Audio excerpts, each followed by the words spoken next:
Hello, gorgeous people. I'm really far away from you for like the first time in a long time. How does it feel? Is it better? Hey, maybe you've all been too close to me.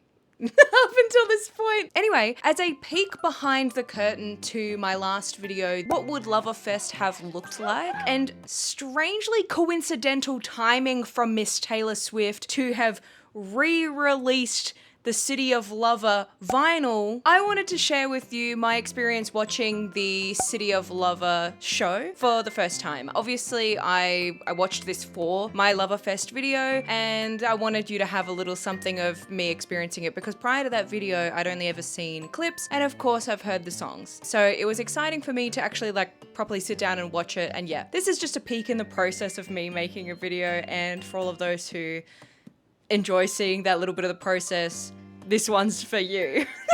This sort of thing is a bit reminiscent to me of when I did my I watched every Taylor Swift tour video, where I came at you in different locations and told you about what I thought about each tour. So the formula is going to be a little bit like that. So if you enjoyed that video, get excited for this one because it's more or less the same. I love how open and honest I am with these videos where I sit in almost the same location, just a bit further away. So as I mentioned in my What Would Loverfest Have Looked Like video, the City of Lover show in Paris at l'Olympia was the only Lover concert, for fans. Of course, there was the whole preparation for Loverfest. That was the initial plan. This show was a completely unique experience. There were plenty of awards show performances, and then she did a couple of appearances for this album, but all in all, this was really the only show that she did for fans in a kind of more concert format. All of the seats in the 2,000 seat theatre were all awarded to ticket holders by them having purchased Lover the album or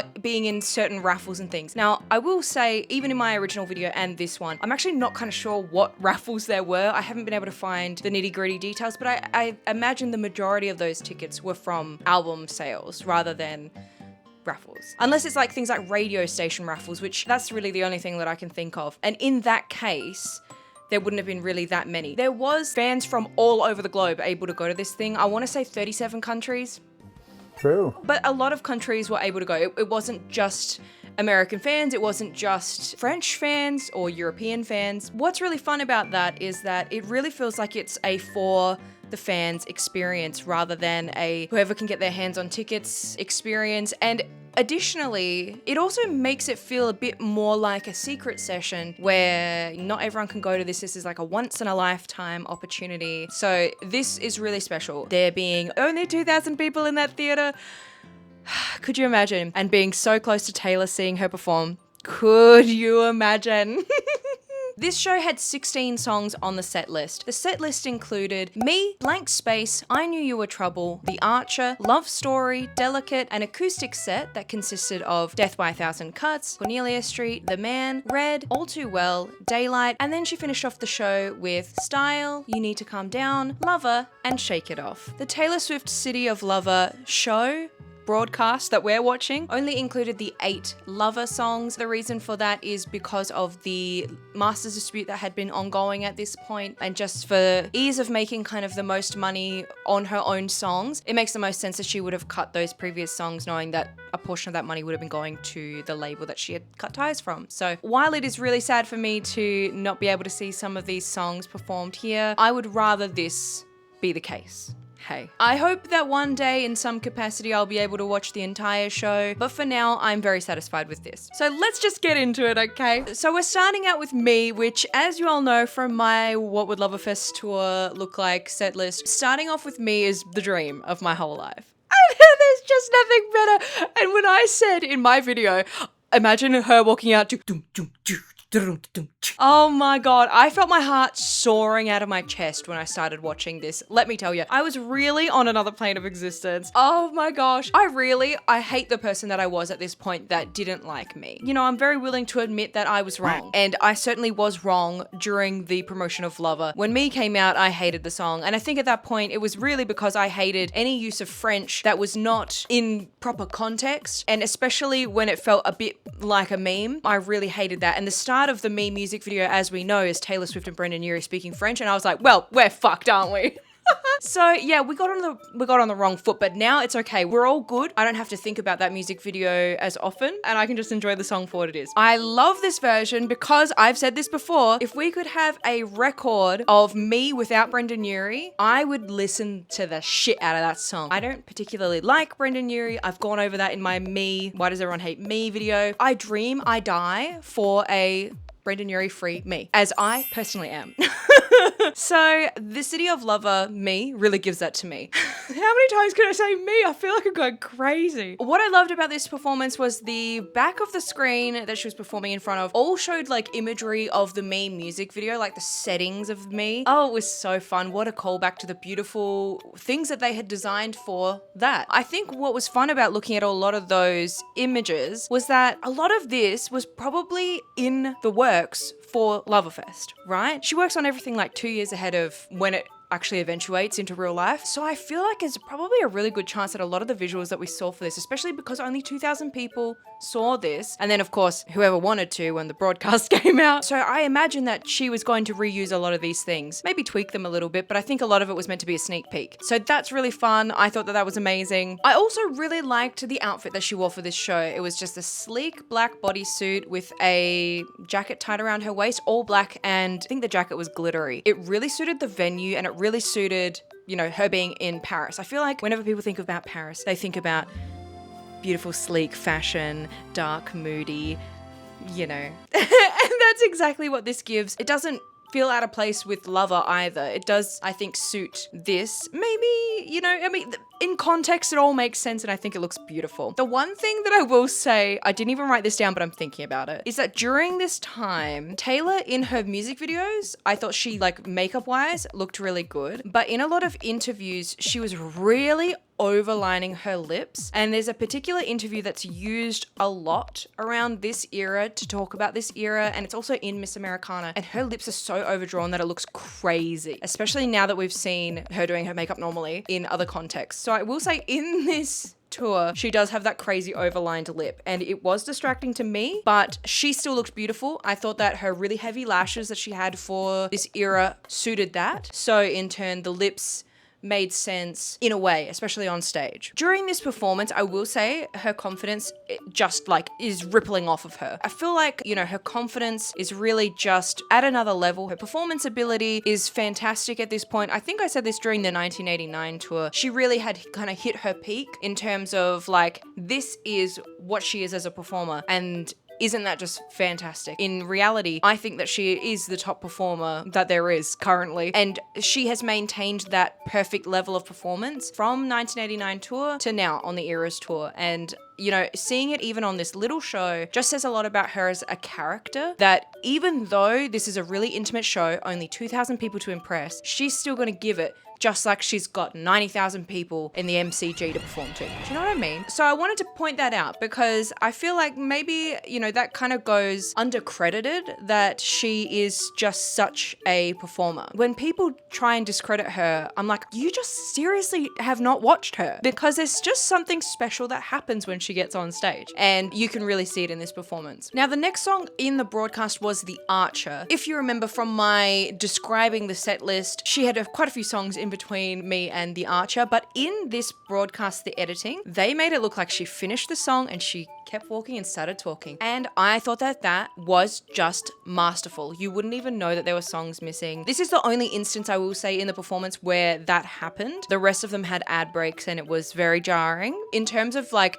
keeping the flow of the show going, they did a really good job with this edit, and I think that they should all be proud. I wish we could have this performance edit done without the ad break, like, here's what's coming up next, because it just adds unnecessary runtime when like, yeah, I'm watching it and I'm not watching with ads. So actually I don't need these ad breaks. Thank you very much. Can someone make that for me? I could make it for myself. I don't know what I'm talking about. But between songs, Taylor is talking about how grateful she is that everyone has connected with this album. Now, this show happened about a month after the release of the Lover album. At this point, based on what we know about how she was feeling about her career between Reputation and Lover, without her explicitly really saying it, it felt like she felt really uneasy about this album. She was doing this as the first album that she was doing independently, and it was also, you know, after Reputation, which had seen not the kind of success that she wanted, especially after 1989. So you can really kind of feel her genuine thanks for being excited about this, and especially being excited about this little show, which, you know, for her is just a little show. She's having fun with everyone, you know, it's just a, you know, friends singing with friends kind of situation. But a lot of times, maybe I'm speaking out of turn, but I feel like a lot of people criticize maybe people like Taylor for being disingenuous with their chats with the crowd. Just a quick chat, pull you in for a chat. You know, maybe on a tour like the Eras tour where she says very similar things over and over again, maybe, you know, you could come away from that feeling like that's not very genuine, because obviously it's rehearsed if she's got to do it for every show. But especially for this show, this was the only one. So whatever she says here is what she says here, and that's it. And I felt like she really was extremely thankful. She was very nervous about the success of this album, especially coming from Reputation, and seeing all of the people that have latched onto it. What an exciting time, you know? Like, I just think it's nice. I love when she has these moments to chat to us, just us and her, the people that love her the most, really, I mean, you know, in theory, everyone there was a bona fide fan, you know what I mean? But yeah, like, I just think it's wild that, like, she was talking about how this feels a bit like a release party, and yeah, like I said, it felt like a secret session, so similar kind of vibe. But yeah, I just thought that it was really nice, and I thought that it was like quite a tender moment that didn't feel out of place at the start of the show, just to say, you know, bonjour and merci. Bonsoir Paris. Merci. Thank you for coming. I appreciate all of you. I think we're gonna have some fun tonight. And then she moves on to performing The Archer, of course. And just like I imagined it being performed in My Loverfest and how she kind of performs it in the Eras tour, she is kind of completely alone. Her singers are behind her just like normal, but there's no lights on them. There's just a spotlight that's just on her. There's the backlights that project onto her and into the crowd. But it pretty much looks like it's just her on stage. And I think that they did that really well for the setting that they had to perform The Archer. I just want to commend them, because I felt like with the space that they had, they did a fantastic job of portraying what that song feels like on the stage. I really enjoyed that. I thought that from a enjoyer of theatre and live performance and things like that, they did a fantastic job of not making it feel like she was just on stage performing, but actually like giving a song character and actually making the show have like a story, if you know what I mean. So our next section is the acoustic section that we're going to talk about now. This is where Taylor talks about how every song on this album either started solely on piano or guitar. Like she made the whole song on one of those instruments. I was thinking about what would be... Just ignore that, that's nothing. Maybe the best way to do it would be just playing the songs acoustic the way that I wrote them. Is that all right? To give a unique performance to these songs that she hasn't played before, she wanted to, you know, play them as she wrote them on piano or guitar. La, la, la, la, la. So they wheel out a beautiful black piano and a beautiful black guitar that matches the black of everything that she's wearing to perform a couple of songs. Now, this performance of Death by a Thousand Cuts and Cornelia Street is the performance that made me fall in love with those songs. It is just so raw and real, and I think, to me, as much as I love Lover, it is a highly produced album. It kind of makes the barrier to understand the subject matter of the songs a little bit more tough, especially in songs like Cornelia Street, which is like a snapshot of a feeling and a time and a place. Death by a Thousand Cuts, at the start of the song, ba, ba, ba, ba, ba, ba, ba, ba. Oh, if you didn't know that was coming, you know, that might be a little bit like, oh, I'm probably not gonna like this song. But then if you like sit and actually listen to it and hear all the meaning and everything, you might go, oh, no. I'm with you there. But if you hear it just acoustically and you just hear her on the guitar, oh my God, was it such a life-changing version of this song. It's okay when it's not. Step by a thousand cuts. And I will say, I thought it was so fun seeing her perform like the percussion parts with her hand on the guitar. I know a lot of people do that are guitarists. I'm not a guitarist. I don't know fucking shit about playing on the guitar. I only know the piano, okay? That's my percussion instrument. You know, I found it very cool in a this was like the acoustic set before the acoustic set in a way. It felt very fun. I loved it. I thought that she was just brilliant and sparkly. And then acoustically, the next one up we have was The Man. And I thought that this was just fun. This was just fun. You could see just how excited she was when she was performing it. Now, this performance came out before the song became a single with a film clip. Did we know that The Man was going to become a single? I feel like we all have theories about which songs are going to become singles, and most of the time we're wrong. hey, most of the time we're wrong. But she was like yucking it up with everyone, singing this, performing this. She was really enthusiastic about it in a way that was like more than just confidence. Like she was like, "Oh, I'm so excited. You have no idea what you got in store for you." So I really liked that about this. She has such a star quality. Like you really can't explain it unless you watch it. And then we had on the piano Daylight, which I just love this song, hey. The performance of this song really is so special. I feel like a lot of her piano songs, they really are just, they're so ethereal. And Daylight is just such a beautiful little song. And hearing it performed at this show with different notes sung, her singing very low, and I can still see it all in my head, back and forth from New York in your bed. And it's golden. Oh yeah, it just got me right here. Oh my gosh, I love when she sings in the low register, which she's done a bunch on albums, but hearing it live and hearing that part in a low register, oh, that hits different, doesn't it? And then kind of for the last portion of the show, we had You Need to Calm Down and Lover, of course. Now, You Need to Calm Down. I won't lie about it, something went wrong at the start of this for a beat. There was a beat that something went wrong. It was a little bit awkward. She was getting into place and then she bent down, gave a little smile, and then it was like the song didn't quite start right when she thought it was going to. I don't know. It just felt a little bit awkward, but it's okay. Like it recovered. It's definitely me being a little bit nitpicky. Like if you were there, you literally would not notice. But because I'm watching and I'm like, oh, looking out for things that are different. Do you know what I mean? But oh my gosh, it was so fun. And this especially, I was like, oh my God, this feels like what they're envisioning for Loverfest. The background behind the stage was all the words to You Need to Calm Down, but with like a 70s kind of font and 70s wibbly design. I don't know how to speak with words. It's only the thing I do on this channel. But it felt like a sneak peek to Loverfest to me. Like I definitely think maybe she would have played a bit more with it, but I think that that's kind of similar to what we would have saw on Loverfest. And oh my God, it got me so excited, like in another way. And also, did I sing Let Me See Your Hands? Let me see your hands. Yes. I'm still not over the Eras tour. I will not give it up. I am still watching it nearly every weekend just to feel something again. If anyone would like to check in on me, I would appreciate it. Yeah.